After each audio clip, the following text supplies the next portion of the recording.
بارے کا پہلا صفحہ ہے۔ نحمدہ ونصلی علی رسولہ الکریم، اما بعد فاعوذ باللہ من الشیطان الرجیم، بسم اللہ الرحمن الرحیم، اللہ لا الہ الا هو الحی القیوم، لا تأخذه سنة ولا نوم،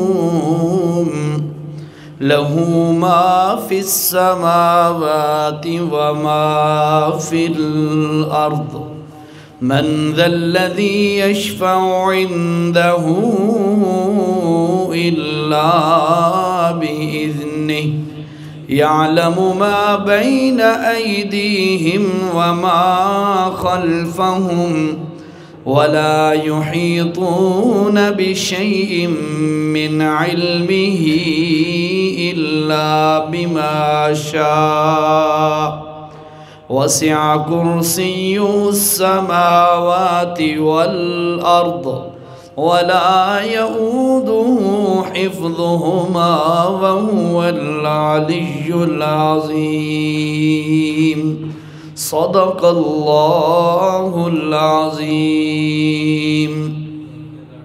اللهم صل على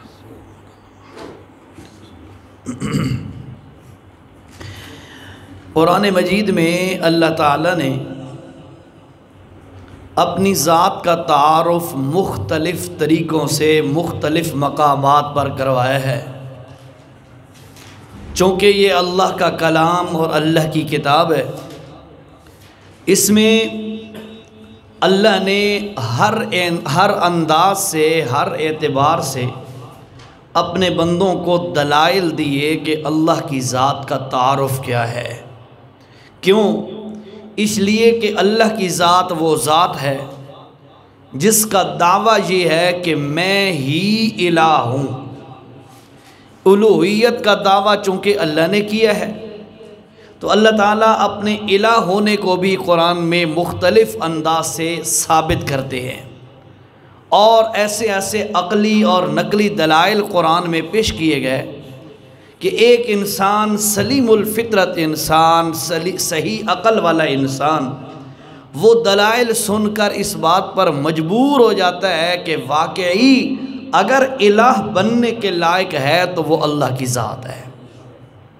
اللہ نے اپنا تعارف مختلف مقامات پر کرایا۔ ایک مقام کا انتخاب جو ابھی میں نے کیا ہے وہ ہے آیت الکرسی۔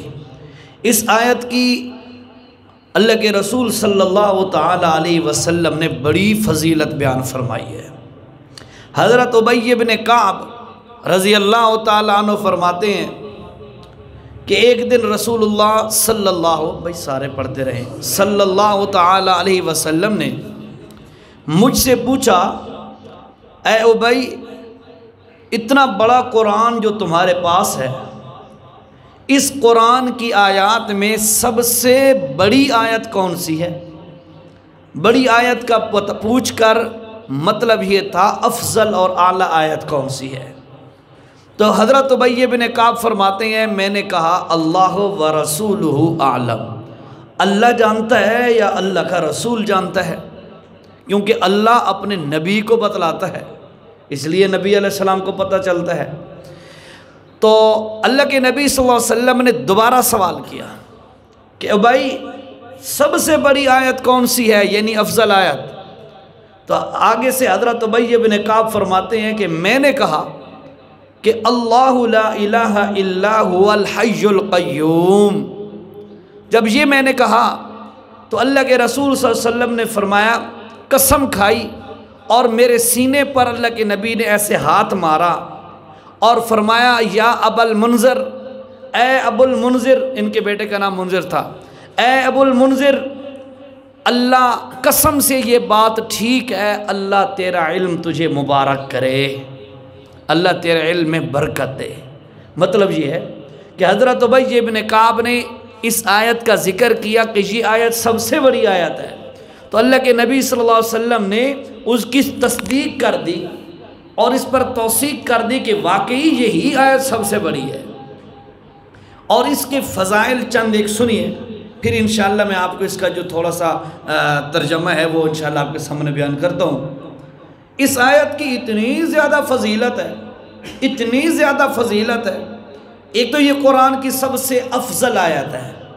نمبر 2، فرمایا کہ جب کوئی بندہ اپنے گھر کے اندر رات کو سوتے وقت یہ آیت پڑھے تو اللہ تعالیٰ اس کی پوری رات حفاظت فرماتا ہے، اس کے پڑوس کی بھی حفاظت فرماتا ہے، اور اس کے پڑوس جو ہیں ان کی بھی اللہ حفاظت فرماتا ہے۔ بڑا ایک مقام ہے اس آیت کا۔ بلکہ ایک اور حدیث سنیے گا، اللہ کے رسول صلی اللہ علیہ وسلم نے فرمایا جو بندہ ہر فرض نماز کے بعد آیت الکرسی پڑھتا ہے تو فرمایا موت کے علاوہ کوئی چیز اس کو جنت سے نہیں روک سکتی۔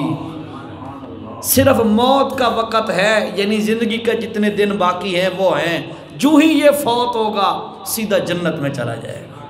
اس لیے اس کا اہتمام کریں، اس کی بڑی فضیلت ہے، اللہ تعالیٰ حفاظت فرماتے ہیں۔ بلکہ ایک اور حدیث مجھے یاد آ گئی، حضرت عبداللہ بن مسعود رضی اللہ تعالیٰ عنہ فرماتے ہیں، بڑی زبردست واقعہ کا واقعہ ہے، حدیث کی حدیث ہے، سبق کا سبق ہے، تینوں چیزیں اس میں جمع ہیں، توجہ سے۔ حضرت عبداللہ بن مسعود رضی اللہ تعالیٰ عنہ فرماتے ہیں ایک بندہ جا رہا تھا، راستے میں ایک جن مل گیا اسے، زبردست حدیث ہے، توجہ سے۔ راستے میں اسے جن مل گیا، جن اسے کہتا ہے میرے نال کشتی کریں دے، میرے نال کشتی کر دے، تو انہوں نے کہا بالکل کرتا ہوں۔ اس بندے نے کہا، تو جن نے کہا اگر تم مجھ سے کشتی جیت گیا تو میں تمہیں ایک چیز بتاؤں گا جو بڑی فائدہ مند ہوگی۔ وہ حضرت عبداللہ بن مسعود فرماتے ہیں کہ اس بندے نے کشتی کی اور جن کو ہرا دیا، جن کو چت لٹا دیا، اور یہ بندہ جیت گیا، جن ہار گیا۔ جو ہی جن ہارا تو اس بندے نے اس سے کہا جن سے کہ تیرا تو کوئی حال ہی کوئی نہیں بھائی، تیرے تو کوئی حال ہی کوئی نہیں، تو بڑا نحیف اور کمزور ہے، تم سارے اسی طرح ہوتے ہو۔ پھر حضرت عبداللہ بن مسعود فرماتے ہیں اس بندے نے اس سے کہا کہ یہ تیرے جو ہاتھ ہیں یہ تو کتے کے پنجے کی طرح ہے، جیسے کتے کی اگلی ٹانگیں ہوتی ہیں، اس طرح یہ تیرے ہاتھ ہیں، تم سب کی شکل ایسی ہوتی ہے یا تو ایسا ہے؟ وہ کمزور بھی ہے اور تیرے ہاتھ بھی کتے کی پاؤں کی طرح ہیں، اس پر بال بھی تھے۔ تو اس نے کہا جن نے کہ نہیں، میں سارے جنات سے زیادہ طاقتور ہوں۔ اس کی حالت یہ ہے کہ اس کو اس بندے نے گرا دیا۔ توجہ سے سنو، آخر پہ حضرت عبداللہ بن مسعود نے اس بندے کا پھر نام بھی بتایا، ٹھیک ہے؟ آپ نام سن کے حیران ہو جاؤ گے۔ فرمایا کہ میں ان جنات میں سب سے زیادہ طاقتور ہوں اور ہماری شکل ایسی ہوتی ہے۔ جن کہتا ہے دوبارہ کشتی کرتا ہے، تو اس بندے نے کہا دوبارہ کرتا ہوں کشتی۔ دوبارہ کشتی کی، جن کو پھر گرا دیا، ہرا دیا، یہ بندہ جیت گیا۔ جن کہتا ہے چل یار میں تمہیں وہی بات بتاتا ہوں جو میں نے تمہیں کہی تھی۔ اب وہ کون سی بات ہے؟ وہ کہتا ہے جس وقت کوئی بندہ گھر میں داخل ہوتے وقت ایک دم مائیم ہو گیا ہے کہ بجلی گھٹ گئی ہے، والیم شلیم ہلاک مائک پہلاتے ماسٹر۔ اچھا فرماتے ہیں ماسٹر والی میں خراب ہے۔ فرماتے ہیں کہ جن نے کہا شکر ہے کچھ جاگ پہ جو جمعہ پڑھا کے آنا پہ۔ اچھا فرماتے ہیں کہ جن نے کہا کہ جو بندہ گھر میں داخل ہوتے وقت آیت الکرسی پڑھتا ہے اس گھر سے شیطان اس طرح چیخیں مار کے بھاگتا ہے جیسے کھوتا ہینگ ہینگ کے بھاگتا ہے۔ بس یہ میں تمہیں بتا رہا ہوں وہ ہے آیت الکرسی۔ حضرت عبداللہ بن مسعود فرماتے ہیں یہ رے بندے اس نے ڈھایا وہ کون آئی، وہ آئی عمر بن خطاب رضی اللہ تعالیٰ، ٹھیک ہے۔ تو بہرحال مختصر یہ اس صورت کی بڑی فضیلت ہے، بڑی فضیلت ہے۔ ایک تو یہ ہے کہ بھائی جب تک ہم عمل نہیں کریں گے نا، خالی ہیں رٹے رٹائے تو دماغ بھرتے رہیں گے علم سے اور پریکٹیکل عملی لائف نہیں آئے گی، ہمیں ککھ بھی فائدہ نہیں ہوگا، ذرا بھی فائدہ نہیں ہوگا۔ ہم بھی کمزور ہوں گے، ہمارے نظریات بھی کمزور ہوں گے، ہماری جماعت بھی کمزور ہوگی۔ ہماری طاقت عمل میں ہے، ہماری طاقت عمل میں ہے۔ اور یاد رکھو عمل سے زندگی بنتی ہے، جنت بھی جہنم بھی، یہ خاکی اپنی فطرت میں نہ نوری ہے نہ ناری، ٹھیک ہے۔ عمل عمل، بس جو سنو عمل کرو اس پہ، اسی نیت سے سنا کرو۔ اے نہیں بھئی آپ نے سنی ہوئی ہے بات تو بات ختم، نہیں یار پہلے سنی ہے عمل کی توفیق نہیں ہوئی، چلو یار ہو سکتا ہے آج عمل کی توفیق ہو جائے، اللہ آج راضی ہو جائے، اللہ آج میرا دل پھیر دے۔ جب کوئی بندہ، یہ بات بھائی میرے آپ محترم ہیں، میں اللہ معاف کرے کوئی بڑا بزرگ نہیں ہوں، میں تو آپ گناہگار آدمی ہوں، میں حقیقت بتا رہا ہوں کہ جب کوئی بندہ اپنی فکر کرے گا کہ یار میں ٹھیک ہو جاؤں، میری اصلاح ہو جائے، میرے اندر یہ کمزوریاں ہیں، اپنی کمزوریاں وہ ڈھونڈنے لگ جائے، جب کوئی بندہ اپنی کمزوریاں ڈھونڈنے لگ جائے گا، یقین سے کہتا ہوں اس وقت ہم سب کی اصلاح ہو جائے گی۔ لیکن اصل میں ایشو یہ ہے کہ میں سمجھتا ہوں میں قاری ہوں، میں بڑا پرفیکٹ ہوں، آپ جتنے بیٹھے ہیں اللہ کرے نہ سوچتے ہوں، عموماً لوگ یہی سوچتے ہیں بھائی میں تو ٹھیک ہاں، باقی پاگل ہیں، باقی کمل ہیں، باقی دین تو دور ہے۔ تو یہ چیز نہیں ہونے، میرے اندر کیا کمزوری ہے، آج میرے اندر یہ کمزوری ہے، آئندہ نہیں ہونی چاہیے۔ ایک ایک کر کے اگر میں اپنی کمزوریاں دور کرتا رہوں گا تو انشاءاللہ ایک دن آئے گا اللہ تعالیٰ میری اصلاح فرما دے گا، کریں گے نا کوشش۔ اب آپ نے کیا کرنا ہے، آیت الکرسی کا اہتمام کرنا ہے، سوتے وقت آیت الکرسی پڑھنی ہے، پڑھو گے نا انشاءاللہ، ٹھیک ہے۔ ہر فرض نماز، یار کتنا بڑا سرٹیفکیٹ ہے کہ مرتے ہی سیدھا جنت، سیدھا جنت۔ اور یہ کوئی کچی پکی روٹی کی بات نہیں ہے، یہ میرے پیغمبر کی سچی بات ہے، ٹھیک ہے جی۔ اب آؤ جی، اس آیت کی اتنی بڑی عظمت، اتنی شان اس کے اندر ہے کیا، اور سنو گے۔ اعوذ باللہ من الشیطان الرجیم، بسم اللہ الرحمن الرحیم، اللہ لا الہ الا ہو۔ اللہ نے ایک دعویٰ کیا ہے، اپنا تعارف بھی کرایا اور دعویٰ بھی کیا، کون سا؟ فرمایا اللہ لا الہ الا ہو، اللہ ہی وہ ہے، اس کے علاوہ کوئی بھی الہ بننے کے لائق نہیں ہے، وہی تمہارا معبود ہے، وہی تمہارا الہ ہے، وہی تمہاری سننے والا ہے، وہی جھولیاں بھرنے والا ہے، وہی عبادت کے لائق ہے، وہی مرادیں پوری کرنے والا ہے۔ وَأَنَّهُ هُوَ أَضْحَكَ وَأَبْقَى وَأَنَّهُ هُوَ أَمَاتَ وَأَحْيَا وَأَنَّهُ خَلَقَ الزَّوْجَيْنِ الذَّكَرَ وَالْأُنثَى وَأَنَّهُ هُوَ أَضْحَكَ وَأَبْقَى، وہ ہنساتا بھی وہی ہے، رلاتا بھی وہی ہے، جلاتا بھی وہی ہے، مارتا بھی وہی ہے، سارے نفع نقصان کا مالک اکیلا اللہ۔ اللہ فرماتے ہیں میں اللہ ہوں، یہ دعویٰ اللہ نے کیا ہے۔ اللہ معبود ہونے کا دعویٰ تو کرتا ہے، اللہ معبود ہونے کے لیے تو کچھ صفات ہونی چاہیے، تو بھی اپنی صفات گنوا تاکہ پتہ چلے حقیقی معبود تو ہے۔ اللہ فرماتے ہیں او میرے بندو میں تمہیں اپنی صفات دکھلاتا ہوں، میری کیا کیا صفتیں ہیں۔ پہلے نمبر کی صفت کیا ہے؟ فرمایا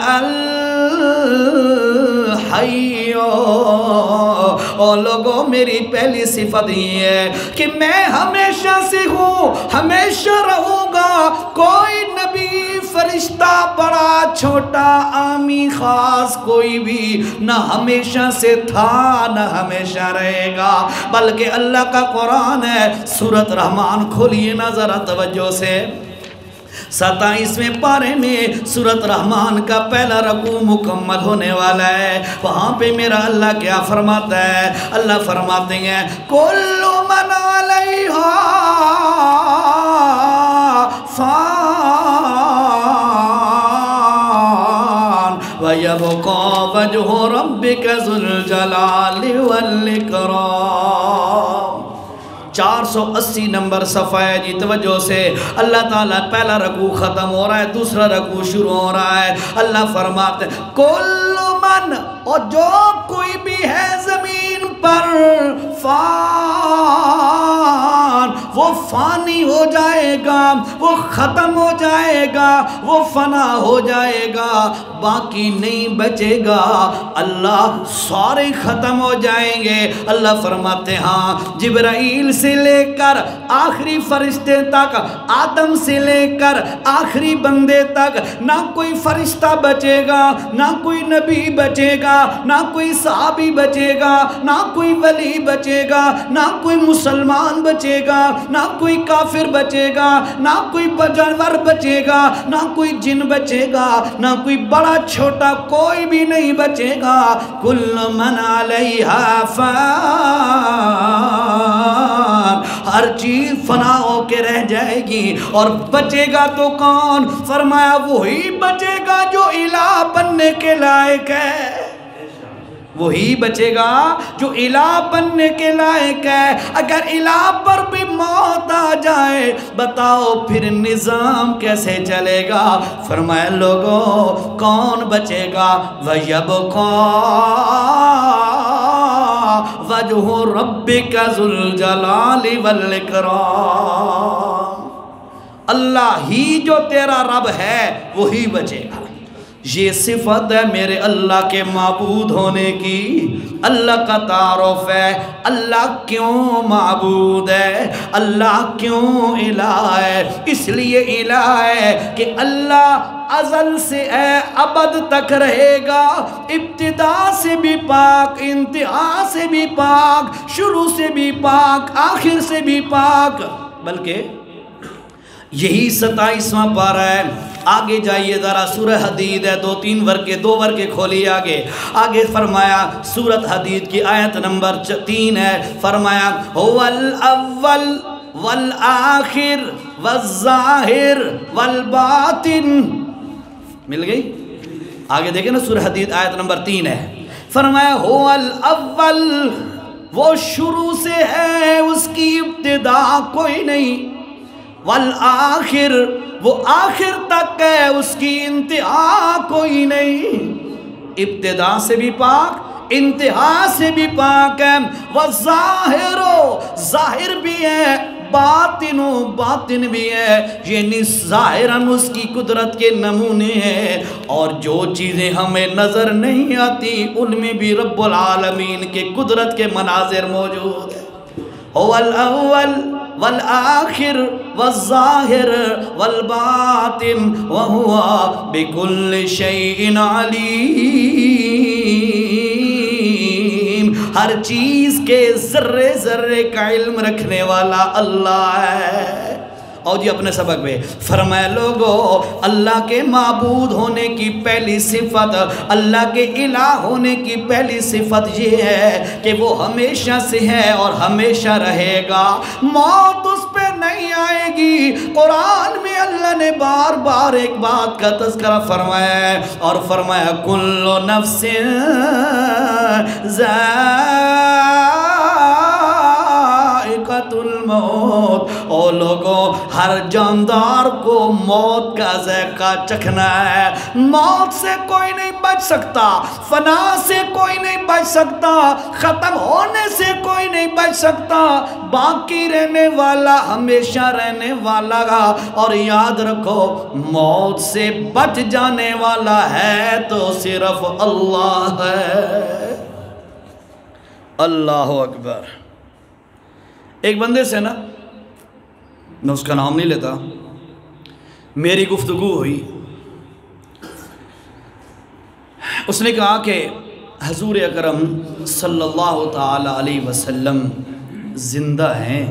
اس وقت میں پڑھتا تھا نا، تو میری ان سے بحث تھی نہیں، سبق میں ہی بیٹھے تھے، اور باتوں میں انہوں نے مجھے کہا یار عزیر، میں قسم کھا کے کہتا ہوں، ہاتھ رکھا قرآن پہ، کہ اشاعت والوں کا عقیدہ غلط ہے اور ہمارا عقیدہ ٹھیک ہے۔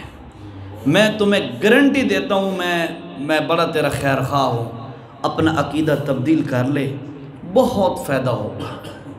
میں نے کہا محترم آپ کی بات بالکل ٹھیک ہے، بالکل ٹھیک ہے۔ میں اس وقت نا چونکہ مولویوں کی فیلڈ میں نہیں تھا، صرف پڑھتا تھا، میں تلاوتوں کی فیلڈ میں تھا، بیانات میں نہیں تھا، تلاوت میں میرا ہر اشتہار پہ نام لکھا ہوتا، آپ کو پتہ ہوگا سب کو۔ میں نے کہا جی میں اس بات کا وعدہ کرتا ہوں، میں نظریہ تبدیل کرتا ہوں، آئندہ کے بعد کسی اشاعت کے اشتہار پہ میرا نام بھی نہیں آئے گا، ڈن ہو گئے۔ لیکن عرض یہ ہے کہ دنیا کا سب سے مشکل ترین کام ہے اپنے نظریات تبدیل کرنا، ٹھیک ہے؟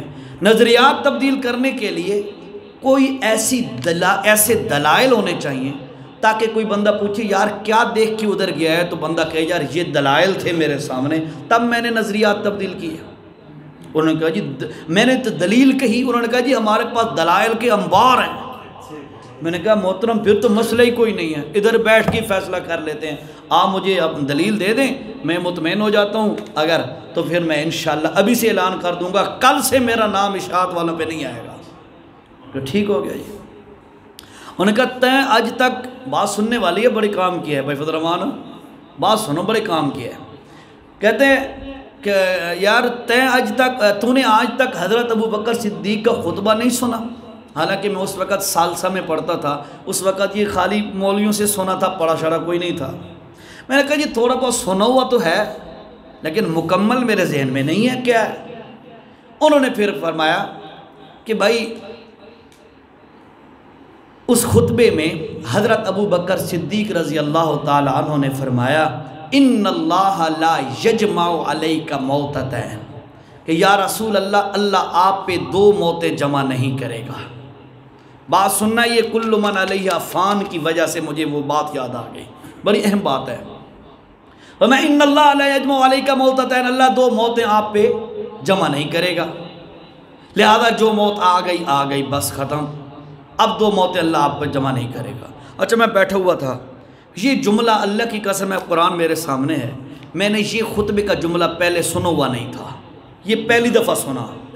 جو ہی انہوں نے یہ فرمایا نا تو میں نے کہا محترم یہ دلیل آپ کی نہیں ہے، یہ تو ہماری ہے۔ کہتے ہیں وہ کیسے؟ میں نے کہا مسئلہ یہ ہے بھائی، مولانا طارق جمیل صاحب احترام کرتے ہیں، مولانا طارق جمیل صاحب، دیگر ہمارے مشائخ جو ہیں یا دیگر آپ کے حضرات جو ہیں، یہ بارہا بیان کر چکے ہیں کہ جب قیامت کا دن ہوگا تو اللہ تعالیٰ ساری کائنات کو ختم کرے گا، جس وقت اس وقت آخر پہ جو ہے جبرائیل اور اسرائیل یہ بچ جائیں گے، کرتے کرتے آخر پہ اسرائیل بچ جائے گا۔ اللہ تعالیٰ پوچھے گا کون باقی ہے، تو اسرائیل کہے گا یا اللہ ایک تو باقی ہے، ایک میں باقی ہوں۔ اللہ فرمائے گا مت، تو بھی مر جا، آج جو بھی اللہ کے عرش کے نیچے ہے اسے موت آنی ہے۔ میں نے کہا یہاں پر بات روکتے ہیں، یہ بتاؤ بھائی مدینہ میں 63 سال کی عمر کے لگ بھگ جب نبی علیہ السلام کی عمر ہوئی، اللہ کے نبی پر موت آئی ایک دفعہ؟ انہوں نے کہا بالکل آئی۔ اچھا پھر میں نے کہا آگے پھر چلو، میں نے کہا اگر ایک دفعہ آئی، آپ کے مطابق نبی علیہ السلام زندہ ہیں، اگر زندہ ہیں تو آپ کی قبر مبارک، روضہ مبارک عرش کے نیچے ہے، اور اللہ فرمائے گا قیامت کے دن آپ کے علماء کی زبانی بھی کہ اللہ تعالیٰ فرمائے گا جو بھی عرش کے نیچے ہے اسے موت آنی ہے، جو بھی زندہ ہے اسے موت آنی ہے۔ میں نے کہا اگر اللہ کے نبی صلی اللہ علیہ وسلم زندہ ہیں تو اللہ کی قسم قیامت کے دن دوبارہ موت آئے گی نبی علیہ السلام پر۔ اگر زندہ ہیں تو نبی علیہ السلام پہ دوبارہ موت آئے گی، لیکن صدیق کہتا ہے ابو بکر کہ ان اللہ لا یجمع علیک موتتین، اللہ دو موتیں آپ پہ جمع نہیں کرے گا، اے دسو بھائی صدیق سچا یا تساں سچے؟ میں نے یہ اسٹریٹ فارورڈ کہا، احترام کیا ان کا، احترام اپنی جگہ پہ، لیکن میں نے کہا محترم یہ بتائیے گا ابو بکر صدیق ٹھیک ہے یا آپ ٹھیک ہے؟ انہوں نے کہا کیسے؟ میں نے کہا صدیق کہتا ہے 2 موتیں نہیں آ سکتی، ایک موت آپ مانتے ہو جو مدینہ میں آئی، دوسری موت پھر اگر وہ زندہ ہیں تو دوسری موت پھر قیامت کے دن ضرور آئے گی، کیونکہ قیامت کے دن جو بھی زندہ ہے اس پہ موت آنی ہے۔ صدیق کہتا ہے 2 موتیں نہیں آ سکتی، بتاؤ سچا کون ہے؟ چپ، اچھا کرتے ابھی بیٹھے ہیں اسی سوچ بچار میں، اچانک دیکھا تو عشاء کی نماز بھی رہ گئی ہماری جماعت سے، انہوں نے جماعت کرانی تھی، جماعت بھی رہ گئی، ان کی نماز بھی رہ گئی۔ تو بات یہ ہے جو بھی اس کائنات میں زندہ ہے، اللہ فرماتے ہیں کل من علیہا فان کل شیء ہالک، فرمایا کل نفس ذائقۃ الموت، ہر ایک نے فنا ہو جانا ہے، ختم ہو جانا ہے، کوئی نہیں بچے گا۔ کون بچے گا؟ فرمایا وَيَبْقَى وَجْهُ رَبِّكَ ذُو الْجَلَالِ وَالْإِكْرَامِ، تیرا رب ہی بچے گا بس، اور کوئی نہیں بچ سکتا۔ آؤ جی آیت الکرسی میں اللہ کیا فرماتے ہیں؟ میں اللہ معبود ہوں، میں اللہ الہ ہوں۔ اللہ تو کیوں الہ ہے؟ اللہ فرماتے ہیں پہلا کمال میرا یہ ہے، شروع سے ہوں آخر تک رہوں گا، یہ کمال کسی کا نہیں ہے، اللہ کے علاوہ کسی میں نہیں ہے، اور معبود ہونے کا پہلا کمال میں اللہ میں موجود ہے۔ نمبر 2 فرمایا القیوم، اور لوگوں دوسرا کمال میں اللہ کا یہ ہے کہ میں نے ساری کائنات کو قائم کیا ہوا ہے، خود بھی قائم ہوں اور سب کائنات کو میں نے اپنے حکم سے قائم کر رکھا ہے۔ آسمان ہے، ہزاروں لاکھوں سال ہو گئے، ایسا نہیں ہو سکتا آسمان نیچے گر جائے۔ اور ذرا اس کا حوالہ بھی دیکھو، 22واں پارہ ہے سورہ یاسین سے 1 صفحہ پہلے دیکھو ذرا، اللہ اکبر۔ اللہ تعالیٰ نے فرمایا ان اللہ یمسک السماوات والارض ان تزولا ولئن زالتا ان امسکہما من احد من بعدی۔ صفحہ نمبر 396 سورہ یاسین سے 1 صفحہ پہلے دیکھو ذرا، صفحہ نمبر 396 آخری 2 لائنیں ہیں۔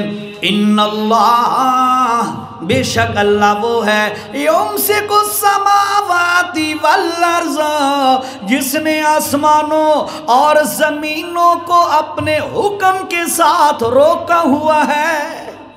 آسمان نیچے نہیں آ سکتا، زمین اپنے محور اور مدار سے ہٹ نہیں سکتی، وہ اپنے مدار میں گھوم رہی ہے، آسمان اپنے لیول پہ کھڑا ہے۔ لاکھوں سال گزر گئے اور آئندہ اللہ کو پتہ ہے کتنے سال اور گزریں گے، قیامت تک ایک بال برابر بھی یہ زمین و آسمان اپنے راستے سے ہٹ نہیں سکتے۔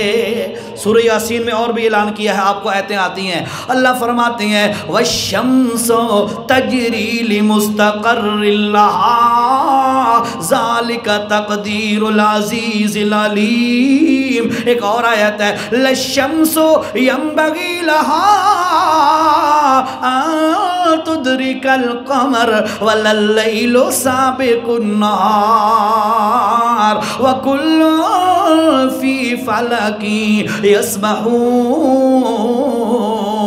فرمایا لوگوں سنو سنو سنو، سورج کا اپنا ایک مدار ہے، چاند کا اپنا ایک مدار ہے، جس میں وہ چلتے ہیں، چلتے رہتے ہیں۔ سورج سے یہ نہیں ہوتا کہ وہ چاند سے کہے یار آج تو نہ نکل، میں ساریاں رونقاں میں لائی رکھساں، اے چند سورج دے وس دی گل بھی نہیں، تے چاند کے بس کی بات نہیں ہے وہ سورج سے پہلے آ جائے، رات کے بس کی بات نہیں ہے وہ دن کو کہے آج تو نہ نکل، میں رات ہی رات رہوں گی، بلکہ 20واں پارہ حقیقت ہے، اللہ کی صفات ہیں۔ دیکھو ذرا آیات، یہ اللہ تعالیٰ بھی ذہن میں آیتیں ڈال رہا ہے، مجھے نہیں پتہ تھا بھئی آپ قرآن دیکھ کے درس دیتے ہو، سنتے ہو توجہ سے۔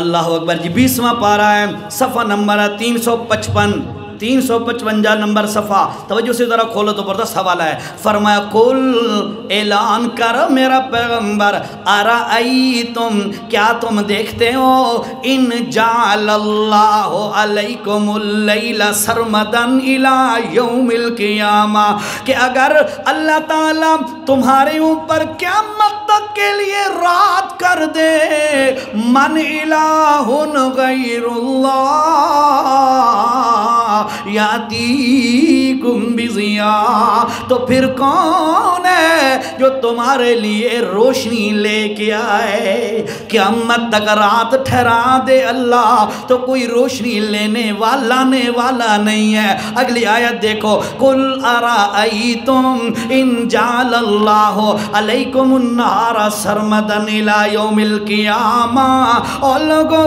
اگر اللہ تعالیٰ قیامت تک کے لیے دن کو کھڑا کر دے، روشنی ہو، سورج غروبی نہ ہو، تو فرمایا من الہ غیر اللہ یاتیکم بلیل تسکنون فی، تو کون ہے جو تمہارے لیے رات لے کے آئے جس میں تم سکون حاصل کرو؟ رات کو کھڑا کر دے دن کو نہیں لا سکتا، دن کو کھڑا کر دے رات کو ہی نہیں لا سکتا۔ سورج اپنے ایک محور میں چل رہا ہے، سورج کہاں ہے بھائی پتہ تو انہوں؟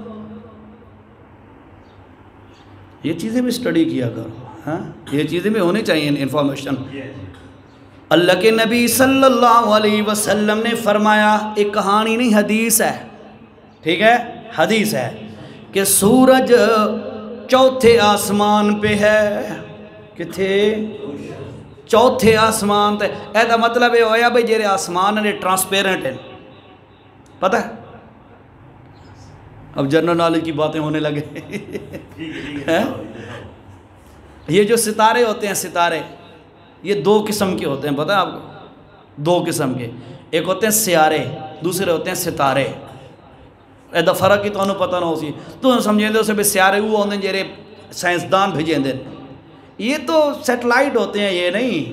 اصل سیارے اور ستارے دو قسم کے اللہ نے آسمان پر، اللہ نے فَوَزَيَّنَّ السَّمَاءَ الدُّنْيَا بِمَصَابِيحَ، اللہ فرماتے ہیں ہم نے آسمان کو چراغوں کے ساتھ روشن اور خوبصورت بنا دیا ہے، دیکھتے ہوئے تمہیں مزہ آتا ہے اوپر، جب رات کو بندہ پڑھو گرمی کا موسم ہے اوپر دیکھ کے تو مزہ آ جاتا ہے، ستارے چمک دمک رہے ہیں، ٹھیک ہے۔ اچھا ایک ہوتے ہیں سیارے، دوسرے ہوتے ہیں ستارے۔ ستارہ وہ ہوتا ہے ایسا، ستارہ ایسی چیز ہے جس کی اپنی روشنی ہوتی ہے، سیارہ وہ چیز ہے جس کی اپنی روشنی کوئی نہیں ہوتی، وہ ریفلیکٹر ہوتا ہے، جیسے آئینہ ہوتا ہے، آئینہ نہیں ہوتا شیشہ، دھوپ آوے آئینہ کے کرو تو تولا لگتا ہے نا، ہاں انجار اللہ فرمایا سوتے سیارے ہی بنائیں ستارے ہی بنائیں، ستارہ دی اپنی روشنی ہے جیری چمک دیں، اور سیارہ دی اپنی روشنی نہیں، اور دیگر سیارے جو چمک رہے ہیں ان کی روشنی ریفلیکٹ کر کے نیچے بھیجتے ہیں، یہ اللہ کا نظام ہے۔ ستارے آسمان کے نیچے ہیں اور سیارے آسمان کے اوپر ہیں، ٹھیک ہے۔ سورج جو ہے وہ چوتھے آسمان پر ہے، میرے نبی نے فرمایا سورج ہر روز طلوع ہونے سے پہلے اللہ کے عرش کے سامنے جا کر سجدہ کرتا ہے اور اجازت طلب کرتا ہے، اللہ میں طلوع ہو جاؤں۔ اللہ کے نبی نے فرمایا کہ اللہ اسے اجازت دیتا ہے، پھر سورج طلوع کرتا ہے، چڑھتا ہے۔ فرمایا ایک دن سورج اللہ کے عرش کے سامنے سجدہ کر کے اجازت طلب کرے گا، اللہ اجازت ہے طلوع ہونے کی؟ اللہ فرمائے گا نہیں ہے اجازت، جہاں سے آیا ہے وہیں واپس پلٹ جا، جہاں غروب ہوا تھا وہیں سے واپس پلٹے گا اور ادھر ہی سے طلوع ہوگا۔ فرمایا یہی وہ دن ہے جب تمہاری توبہ کا دروازہ بند کر دیا جائے گا، ٹھیک ہے جی، یہ گل نہیں سمجھنا لیان۔ فرمایا لوگو الہ ہونے کی دوسری صفت یہ ہے القیوم، ساری کائنات کو اپنے حکم کے ماتحت کر کے چلانے والا۔ آسمان قائم ہے اللہ کے حکم سے، زمین فضا خلا میں گھوم رہی ہے اللہ کے حکم سے، اور لوگو تو اور میں اور تیرا میرا یہ نظام باقی تو باقی رہ گیا یار، چھوٹی سی بات ہے، نبی ہے، ولی ہے، صحابی ہے، عام بندہ ہے، اپنے جسم میں 5-6 فٹ کے جسم میں ذرا جھانک کے دیکھو، ادھر ایک دل ہے، دل ہے جو دن رات دھڑکتا رہتا ہے، پمپ کرتا رہتا ہے، پش پل یہ کرتا رہتا ہے۔ اللہ کی قسم ہے ساری کائنات کے انسان مل جائیں، ان کا اپنے دل پر بھی کنٹرول کوئی نہیں ہے، یہ اللہ کے حکم سے چلتا ہے، اللہ نے اس کو اس بات پر قائم کر کے لگا دیا ہے، بس یہ چل رہا ہے، کوئی بندہ اپنے دل پر بھی کنٹرول نہیں کر سکتا۔ آج تمہیں ایک حدیث سناتا ہوں، میرے نبی نے فرمایا، اللہ اس موقع پر توجہ سے جب اللہ کے نبی صلی اللہ علیہ وسلم سفر پہ جانے لگتے، یہ حدیث تو میں کئی دفعہ سنی ہوگی لیکن ذرا اس تناظر میں سنو، اس تناظر میں جو میں سمجھانا چاہتا ہوں، اللہ کے نبی جب سفر میں جانے لگتے ہیں اپنی بیویوں کے درمیان قرآن اندازی کرتے ہیں۔ اس دفعہ قرآن اندازی میں نام نکل آیا عائشہ کا، اس دفعہ نکل آیا حفصہ کا، اس دفعہ نکل آیا نام فلاں ام حبیبہ کا، اس دفعہ نام نکل آیا سودا کا، وغیرہ وغیرہ، تو اس کو ساتھ سفر پہ لے جاتے ہیں۔ اللہ کے نبی ایک دن کہتے ہیں یا اللہ عرض یہ ہے بھئی جو میرے بس میں ہے نا وہ تو میں کرتا ہوں، وہ کیا ہے ان کے درمیان قرآن اندازی، یا اللہ یہ میرے بس میں ہے، اتنا کچھ میں کرتا ہوں، لیکن مولا دل میرے واسچ نہیں ہو، دل تیریاں 2 انگلیاں دے درمیان ہے، تیرے ہاتھ ہے، میں باویں تیری بیوی دے نہ نکل آوے اس نو نال لے کے تا ویندا، پر میرا دل عائشہ لے پاسے چھکیندہ رہندا ہے، عائشہ لے پاسے چھکین۔ اوے یہ کون ہے؟ یہ وہ ہے جو کائنات کا افضل ترین انسان ہے، وہ کہتے ہیں اللہ میرا دل بھی میرے قابو کوئی نہیں، ساری کائنات کو ایک امر اور حکم کے اندر چکرنے والی ذات، اپنے حکم کے محتاج چلانے والی ذات وہ ہمارے رب اللہ الہ کی ہے۔ ٹھیک ہے جی، یہ القیوم تھے، القائم دی مختصر جی تشریح کی دی ہے، یہ تو سوا 12 ہو گئے جی اچھا چلو 5-7 منٹ اور لاگیں اللہ۔ اور جی آیت الکرسی والے سبق پہ فرمایا لوگو میں الہ ہوں، میرا دعویٰ ہے، اللہ فرماتا ہے میں الہ ہوں، میرا دعویٰ ہے میں الہ ہوں۔ اللہ تو کیوں الہ ہے؟ باقی جو اتنے معبودان باطلہ جو ہیں حقیقت میں باطل، اللہ او کیوں نہیں الہ، تو کیوں الہ ہے؟ اللہ فرماتے ہیں یہ کمال میرے 14 طبق دی کائنات دے اندر کسے نو اے نصیب کوئی نہیں ہوئے۔ فرمایا کہ وہ کمال کیا ہے؟ پہلا کمال الحیو، دوسرا کمال القیوم، اب تیسرا کمال دیکھیے، اللہ فرماتے ہیں لا تأخذہ سنۃ ولا نوم۔ اتنا بڑا کمال ہے، اللہ کی قسم ہے یہ باقی مخلوق میں یہ کمال کوئی نہیں ہے۔ کون سا؟ فرمایا لا تأخذہ سنۃ، اے لوگوں مجھے اونگ بھی نہیں آتی، ولا نوم، نیند بھی کوئی نہیں آتی۔ ایک روایت ہے تو بنی اسرائیلی روایت، لیکن اس کی تائید میں ہے، تو بنی اسرائیلی روایات کے لیے اصول یہ ہے لا نصدق ولا نکذب، نہ ہم ان کی تصدیق کرتے ہیں نہ ہم ان کی جھٹلاتے ہیں۔ اگر وہ قرآن و سنت کے خلاف ہو تو اس کا بیان کرنا جائز کوئی نہیں ہے، اگر قرآن و سنت کے مطابق ہے تو پھر بیان کر دی جاتی ہے۔ اسی طرح ایک اسرائیلی روایت ہے، موسیٰ علیہ السلام نے اللہ سے عرض کیا اللہ آپ سوتے کیوں نہیں ہیں؟ لیکن ایک مسئلہ سن لو، میں نے آپ کا لفظ کہا تو مجھے اس بات یاد آ گئی، اللہ کو آپ نہیں کہنا چاہیے، بات سمجھو ذرا، اللہ کو آپ نہیں تو کہنا چاہیے۔ آپ میں جمع کا شائبہ ہے، آپ یہ میری بات نہیں، میں دلیل دیتا ہوں قرآن سے آپ کو، آپ میں جمع کا شائبہ ہے اور تو میں صرف وحدانیت ہے، اس لیے فرمایا اللہ کو آپ نہیں تو کہنا چاہیے۔ اور جتنے بھی نبیوں کی دعائیں ہیں قرآن میں، جتنے بھی نبیوں کی دعائیں، انہوں نے اللہ کے لیے واحد کا صیغہ بولا ہے، ٹھیک ہے؟ جیسے پہلے پارے میں آپ سنتے ہیں حضرت ابراہیم علیہ السلام نے بیت اللہ شریف بنایا، بیت اللہ شریف بنانے کے بعد کیا کہتے ہیں؟ ربنا تقبل، تقبل واحد کا صیغہ ہے، جمع مذکر مخاطب، ربنا اے ہمارے رب، تقبل تو قبول کر، منا ہم سے، کیوں؟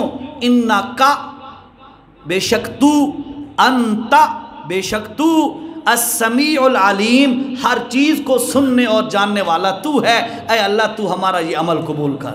اس طرح جو بھی دعا پیغمبر کی آپ دیکھو گے تو اس میں یہی ہے کہ نبیوں نے واحد کا صیغہ اور واحد مخاطب کا صیغہ بولا ہے، اس میں جمع کا صیغہ اللہ کے لیے بولنا صحیح نہیں ہے۔ میں یہ نہیں کہتا بھائی حرام ہے یا کفر ہے، فتویٰ نہیں لگا رہا، فتوے والا میرا مزاج بھی نہیں ہے، لیکن مسئلہ سمجھ لو کہ اللہ کے لیے آپ نہیں کہنا چاہیے یا اللہ تو ایسا کر دے تاکہ تیرے جملوں سے بھی توحید چھلک اٹھے، ٹھیک ہے جی؟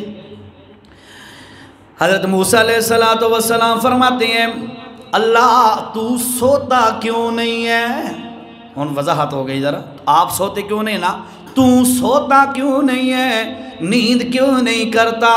اللہ نے فرمایا موسیٰ اس کا جواب دوں گا، لیکن پہلے کام کر، 2 بوتلیں یا 2 برتن یا 2 گلاس پانی کے وہ لے اور کھڑا ہو جا۔ جو اسرائیلی روایت ہے اس کے الفاظ یہ ہیں، میں صبح پڑھ رہا تھا، حضرت موسیٰ علیہ السلام نے فرشتوں سے کہا اللہ سوتا کیوں نہیں ہے؟ اللہ تو ہر چیز کو جانتا ہے۔ اللہ نے فرشتوں سے فرمایا موسیٰ علیہ السلام کو 3 دن سونے نہیں دینا۔ اصل اس روایت کے الفاظ کچھ یوں ہیں، ٹھیک ہے؟ 3 دن فرشتوں سے فرمایا ان کو سونے نہیں دینا۔ 3 دنوں کے بعد اللہ نے فرمایا موسیٰ 2 گلاس یا 2 بوتلیں ہیں، اس روایت میں بوتلوں کا تذکرہ ہے، 2 بوتلیں پانی کی بھری ہوئی اپنے ہاتھ میں پکڑ کے کھڑا ہو جا۔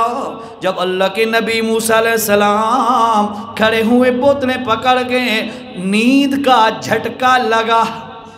اللہ توجہ سے ایک بات سن لو اور بھی، نبی کی طاقت کتنی ہوتی ہے؟ تو سب واقعہ سنو سی، مدین جس وقت پہنچے حضرت موسیٰ علیہ السلام، ایک ہاتھ نال ڈوکا لگا جیرا ڈاڈا بندے چھکیندے پیا ہے، اس کو ایک ہاتھ سے ایسے کھینچ کے نکال کے بکریوں کو پانی پلایا، کہا جاؤ بھائی، وہ چلی گئی لڑکیاں ہیں۔ تو یہ ایک نبی کی طاقت 100 جنتی مردوں کے برابر، کتنی؟ 100 جنتی مردوں کے برابر۔ اللہ اکبر، سوری بھول گیا، نہیں 4000 نہیں، 40 مردوں، جنتی مردوں کے برابر طاقت ہوتی ہے نبی کی، اور ایک جنتی مرد کی طاقت دنیاوی 100 مردوں کے برابر۔ اب یہ بن گیا ایک نبی کی طاقت 4000 مردوں کے برابر ہے۔ بوتلیں اٹھا کے کھڑے ہیں، دوسری روایت میں آتا ہے ایک رات کھڑے رہ، دوسری رات کھڑے رہ، تیسری رات میں جھٹکا لگا نیند کا، ہاتھ ٹکرائے، بوتلیں ٹوٹی، پانی سارا اڑل گیا، گر گیا۔ اللہ نے فرمایا موسیٰ اے جواب، عجیب بات ہے نا، موسیٰ اے جواب، اللہ کیا مطلب ہے یہ جواب کا؟ اللہ فرماتے موسیٰ 4000 مردوں کے برابر طاقت والا بندہ، نیند کا جھٹکا لگے، 2 بوتلیں نہیں سنبھال سکتا، ساری کائنات کا نظام چلانے والا وہ اگر نیند کرے تو سارا نظام کائنات کیسے چلے گا؟ فرمایا میں اس لیے میں نیند سے پاک ہوں، یہ میرا خاصہ ہے، کوئی نیند سے پاک نہیں، کوئی نہیں ہے نا۔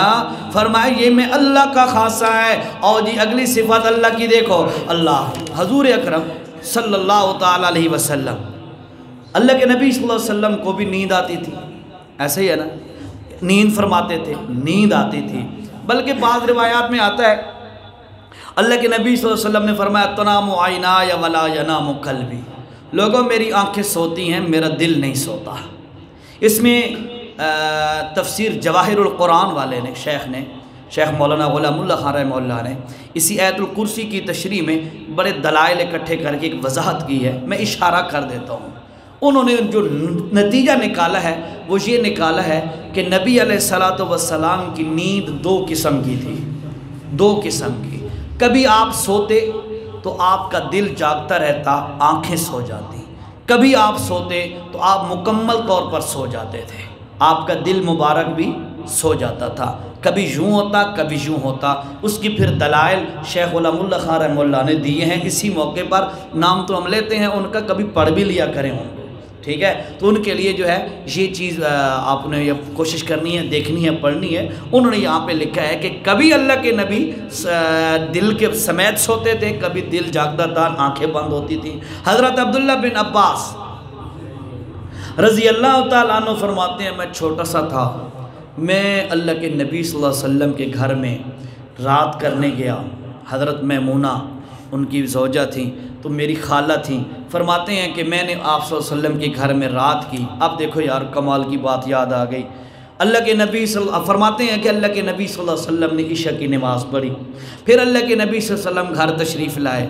آپ نے 4 رکعت نماز ادا کی۔ پھر ٹھیک ہے، یہاں پہ مسئلہ سمجھ لو، فرض مسجد میں ادا کرنا اور باقی نماز گھر میں ادا کرنا یہ زیادہ افضل ہے۔ فرض تو مسجد میں ہی ادا کرنے ہیں، باقی نماز گھر میں پڑھنا زیادہ افضل ہے۔ لیکن آج کل جو ہمارے حالات ہیں، ہمارے حالات کو دیکھتے ہوئے کہ ہم گھر جا کر بالکل سرے سے پڑھتے ہی کوئی نہیں ہے، رہ جاتی ہے، اس کو دیکھتے ہوئے علماء نے یہ بتایا ہے بھئی اگر رہ جانے کا خطرہ ہو تو پھر مسجد میں پڑھ لینا ہی بہتر ہے، ٹھیک ہے جی؟ ایک تو یہ مسئلہ سمجھ لو۔ دوسری بات یہ ہے عشاء کی نماز کتنی رکھتے ہیں جی؟ 17۔ کوئی اور بولے؟ 17۔ عشاء کی نماز 8 رکعتیں ہوتی ہیں، عشاء کی نماز 8 رکعتیں ہوتی ہیں۔ یہ مسئلے مولوی بیان کریں، حق بنتا ہے، عقیدہ نال عمل، کیوں امیر صاحب ضروری ہے نا جی؟ عشاء کی نماز 8 رکعتیں ہیں، 4 رکعت فرض عشاء، 2 رکعت سنت عشاء، اور اس کے بعد 2 رکعت نفل۔ یہ آپ کی عشاء کی نماز مکمل ہو گئی۔ آپ جو 17 کہتے ہو نا، تو پھر یہ جو پہلی 4 غیر مقطع سنتے ہیں وہ 7 جمع کر لو، تو پھر 4 اور 8 12 ہو جائیں گے، ٹھیک ہو گیا؟ یہ ہے عشاء کی نماز۔ اس کے بعد یہ جو وتر ہیں یہ عشاء کی نماز نہیں ہے، اے مسئلہ دا پتہ ہونا چاہیے، وتر عشاء کی نماز نہیں ہے، وتر بیسیکلی رات کے آخری حصے کی واجب نماز ہے، یہ فرض نہیں ہے، واجب ہے، یہ ایک چھٹی نماز ہے، یوں سمجھو، ٹھیک ہے؟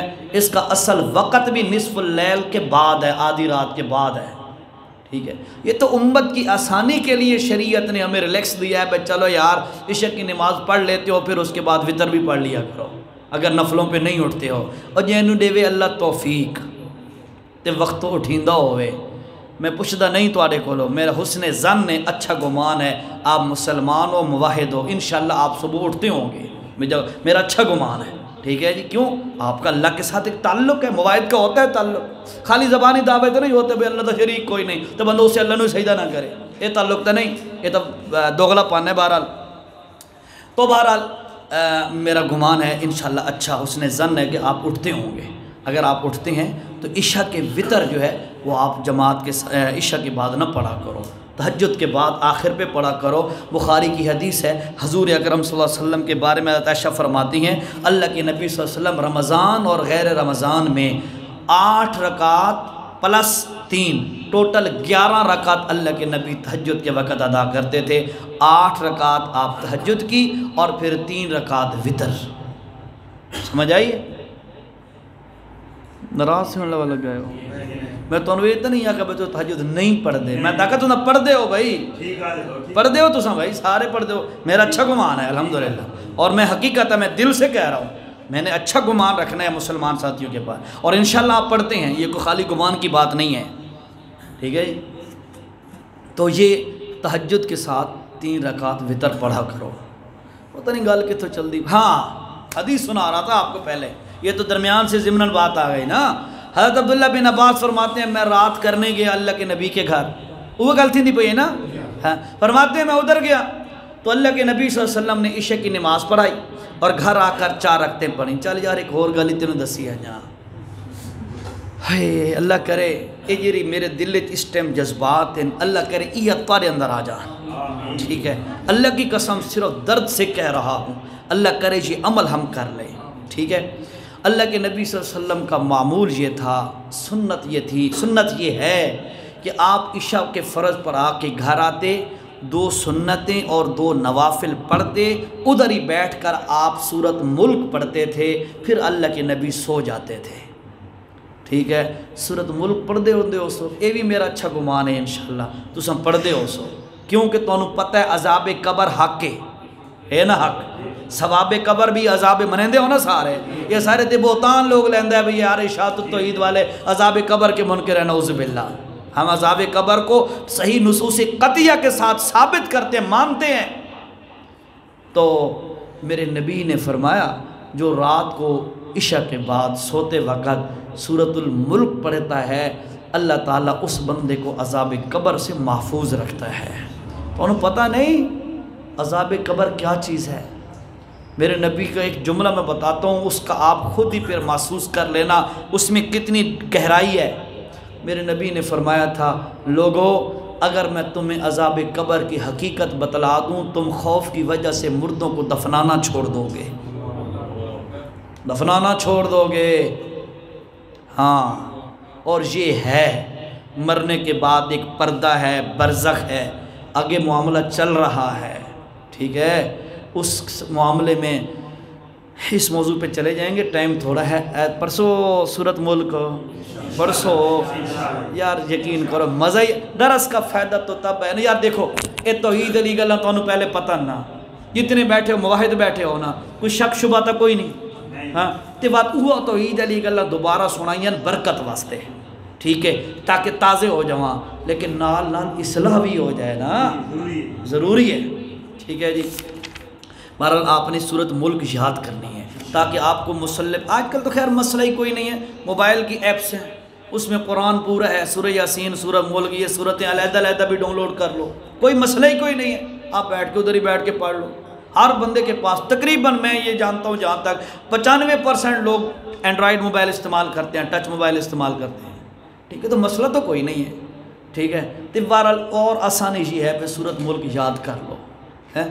بہرحال یہ بہانہ نہیں بنانا کہ یاد نہیں ہوتا، ساری چیزیں یاد ہو جاتی ہیں تو یہ بھی یاد ہو جائے گی۔ تو بہرحال فرماتے ہیں کہ اللہ کے نبی نے 4 رکعتیں پڑھیں اور پھر اللہ کے نبی صلی اللہ علیہ وسلم سو گئے۔ فرماتے ہیں میں بھی سو گیا۔ رات کے آخری حصے میں اللہ کے نبی صلی اللہ علیہ وسلم اٹھے، لا تاخذہ سنۃ ولا نوم کی بات کر رہے ہیں نا، فرمایا رات کے آخری حصے میں اللہ کے پاک پیغمبر لیٹتے نہیں ہوتے پہ، کیا ہو گیا جی ٹائم شیم 7 ہو گئے، انہوں نے آنکھوں بے ہلو جلو سے گل مکا گے نا، بیٹا جا بھائی۔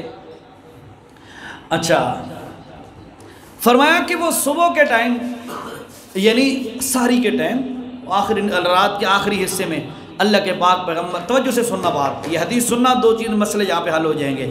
اللہ کے نبی صلی اللہ علیہ وسلم اٹھے، یار صبر کرو، تھوڑا جا صبر کرو، حدیث ہو رہی ہے تو انہوں پتہ نہیں حدیث کا کیا احترام ہے۔